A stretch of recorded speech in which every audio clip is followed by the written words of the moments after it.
mga kaengot, may tanong ako sa inyo. Gusto niyo bang malaman kung sino ang nag-review ng profile ninyo? Or kung sino yung visitors ng profile ninyo? Alam ko, gusto mong malaman. Malay mo, si crush na yun, di ba? Si crush na yun, di ba?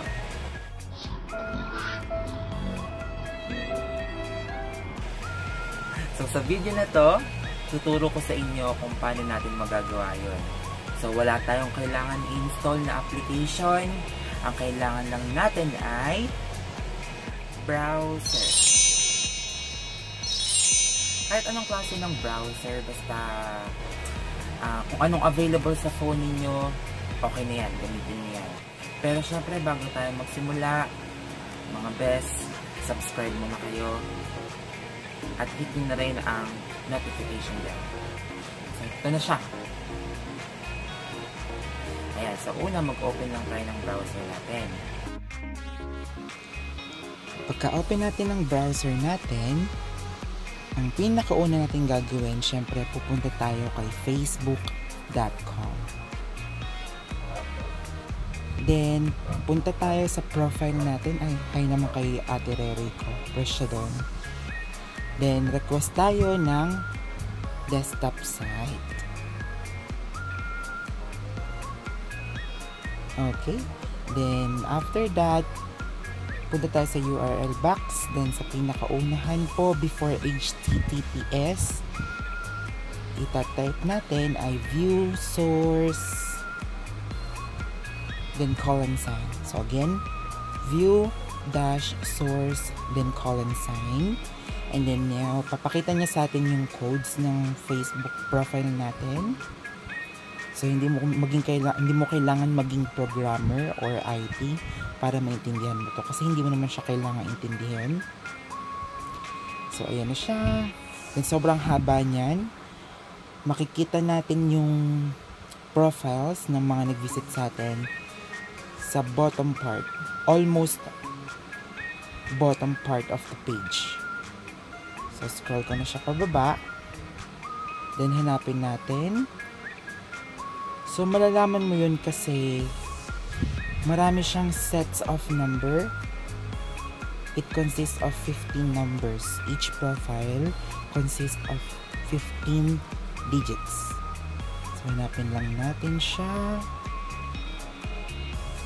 So, marami yan. Ayan. So, ayan na yan. So, makikita nyo, sobrang dami niyan. Wow, ibig sabihin, marami nag-review ng profile ko. Ganda. Charot. Hanggang view lang, di ba? So, ayan. Syempre, magagamit natin to para malaman natin kung sino ba yung nag-review ng profile natin. Malay mo nga kasi is yung crush mo or pwedeng yung ano mo lang din or kaaway or whatever. Then, copy lang tayo ng isang number. Then, mag-open tayo ng panibagong window. Then, punta ulit tayo kay facebook.com.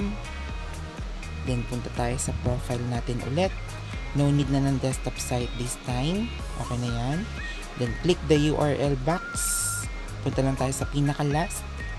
Then, delete natin yung nasa last hanggang dun sa bago mag or after ng /. Then, paste natin yung kinopya natin. Then, lalabas na kung sino yung nag-view sa atin. Okay, Rainiel. So, si Rainiel ay isang member ng Clubhouse. So, binili niya yung profile ko for some reason. So, yeah. Ganun lang kadali. Try ulit natin. One more. Prepare ulit ako ng isa. Ayan. Try natin to. Then, copyin ko lang siya dito. Delete ko muna to. Then, paste ko siya. Let's see. So, wala to. Probably private yung profile. Or I don't know. Isa pa.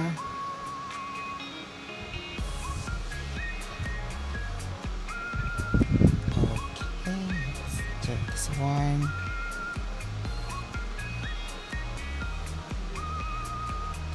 Copy. Then open the window. I'm in the other window. Then, delete ko lang to. Then, paste.